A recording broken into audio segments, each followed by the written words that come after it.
Hello दोस्तों, JKSSB ने sub inspector जो होम डिपार्टमेंट में पोस्ट आए थे 1200, उनका रिजल्ट कल देर रात निकाला।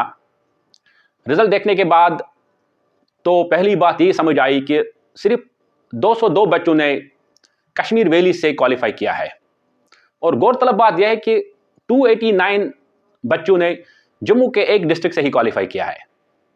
तो कहीं ना कहीं यह लग रहा है कि शायद कश्मीर बेस्ड एस्पिरेंट्स जो कश्मीर के 10 डिस्ट्रिक्ट्स में एस्पिरेंट्स थे, या तो इंटरेस्ट नहीं ले रहे पढ़ने के लिए या जॉब्स के लिए, या हार्श वेदर एक रीज़न था, ठीक है। और जो फिजिकल एंड्योरेंस टेस्ट के लिए बच्चों ने एसएसबी को लिखा भी था कि आप बारिश में कराए, शायद वो भी एक रीज़न था। देखिए, इस एग्ज़ाम में टोटल मिला के 1200 पोस्ट थे, जिनमें से 600 पोस्ट्स ओपन थे।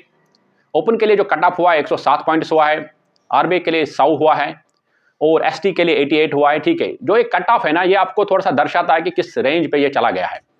ईडब्ल्यूएस के लिए कट ऑफ जो 89 हुआ है। अब यहाँ पे हमें ये चीज़ समझना बहुत ज़रूरी है कि of late Kashmir based aspirants का जो रिप्रेजेंटेशन है या सिलेक्शन जो है एग्जाम्स में, वो गिरता रहा है। इस गिरने के कई कारण हो सकते हैं।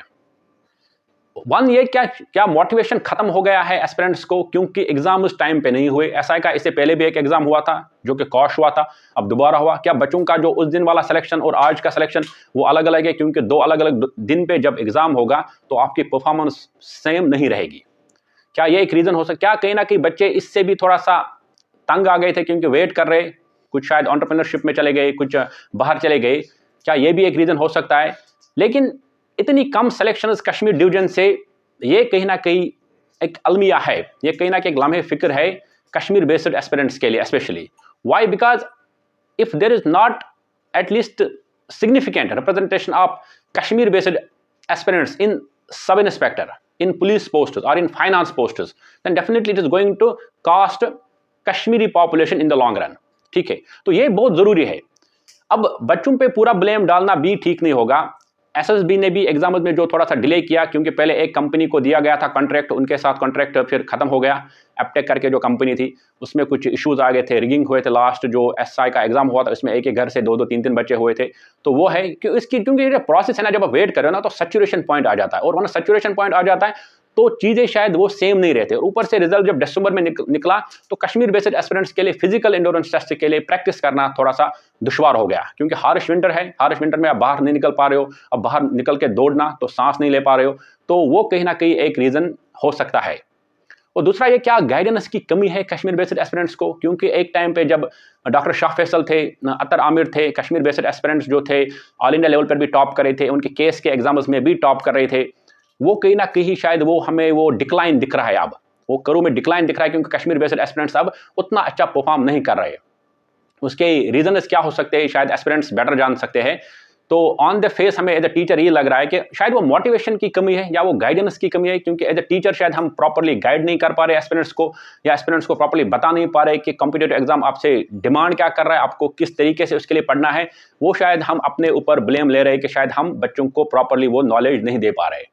उसके साथ साथ जो आपके अनकंट्रोलेबल थिंग्स होते हैं, जो अनकंट्रोलेबल थिंग्स वो है जो आपके हाथ में नहीं है, शायद वो भी उनके फेवर में नहीं जा रहे, कश्मीर बेस्ड एस्पिरेंट्स के फेवर में नहीं जा रहे। लेकिन यहाँ पे कोई कंट्रोवर्सी क्रिएट करने का इशू नहीं है। हमारी कंग्रेचुलेशन है all those officers, all those sub inspector जो सेलेक्ट हो गए ऑफिसर्स, उनको कि वो अपने यूटी को, अपने जम्मू कश्मीर स्टेट को अच्छे से सर्व करेंगे, अपने लोगों को अच्छे से सर्व करेंगे, पूरी कमिटमेंट, पूरी ईमानदारी, पूरी डेडिकेशन के साथ।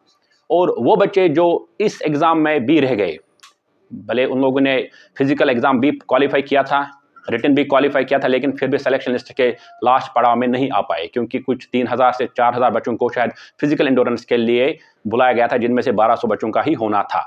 तो यहाँ पे अगेन वही मसला आ रहा है कि ग्राउंड जीरो से फिर स्टार्ट करना है। ये वही बात है, किसी एस्पिरेंट ने एक अच्छी बात लिखी थी, सारी एग्जाम तो ऐसा है जिसका हो गया वो हीरो, जिसका नहीं होगा उसका दोबारा से प्रिपरेशन वही से स्टार्ट हो रहा है, वो दोबारा से ग्राउंड जीरो से स्टार्ट कर रहा है। तो ग्राउंड जीरो से स्टार्ट करना है। एफए का एग्जाम आ रहा है, बहुत सारे बच्चों का मुझे बार बार ये मैसेज आया था लास्ट टाइम भी, सर हमने एसआई को सब कुछ दिया, एसआई के लिए हम इतना डेडिकेटेड रहे कि हमने वीएलडब्ल्यू का एग्जाम भी छोड़ा। अभी आपके पास 28 दिन है आपके एफए एग्जाम के लिए, आपको हिम्मत हारने की ज़रूरत नहीं है। मैंने लास्ट वीडियो में भी ये बात की कि हिम्मत हारने की ज़रूरत नहीं है। शायद सब इंस्पेक्टर से भी अच्छा पोस्ट आपका इंतज़ार कर रहा है, तो मेहनत कीजिए, FA एग्ज़ाम के लिए। हम FA एग्ज़ाम के लिए एक डिटेल्ड बुक लिस्ट और स्ट्रेटजी लेके आ रहे हैं। 1-2 दिन में वो वीडियो अभी हम अपलोड करेंगे, जिसमें आपको हम टॉपर्स ने जो भी बोला है, हमसे जो डिस्कस किया, जिन लोगों की सिलेक्शन ऑलरेडी हुई है, वो बुक लिस्ट आपके लिए लाएंगे, ताकि आपकी जो प्रिपरेशन के लास्ट 30 दिन ना, वो अच्छे तरह से यूटिलाइज हो जाए और आपका स्कोर मैक्सिमम हो जाए। क्योंकि आप वो बॉर्डर पे ना रहे जहां पे फिर आपको कट ऑफ वाला गेम खेलना पड़ेगा। सर कट ऑफ इसमें मैं आ जाऊंगा या नहीं, फिर वही बातें आपको सुनने को पड़ती है कि क्या मैं इस रेंज में फॉल करूंगा। नहीं, हम चाहते हैं आप कट ऑफ के उस जो कट ऑफ की लाइन है ना, बॉर्डर, उससे थोड़ा सा आगे बढ़े। वही 5-6 मार्क्स अगर आपको कट ऑफ के बॉर्डर से आगे लाएंगे तो आप सुकून से एटलीस्ट सो पाओगे, अच्छे से बैठ पाओगे, नहीं मेरा सेफ स्कोर है। Thank you very much.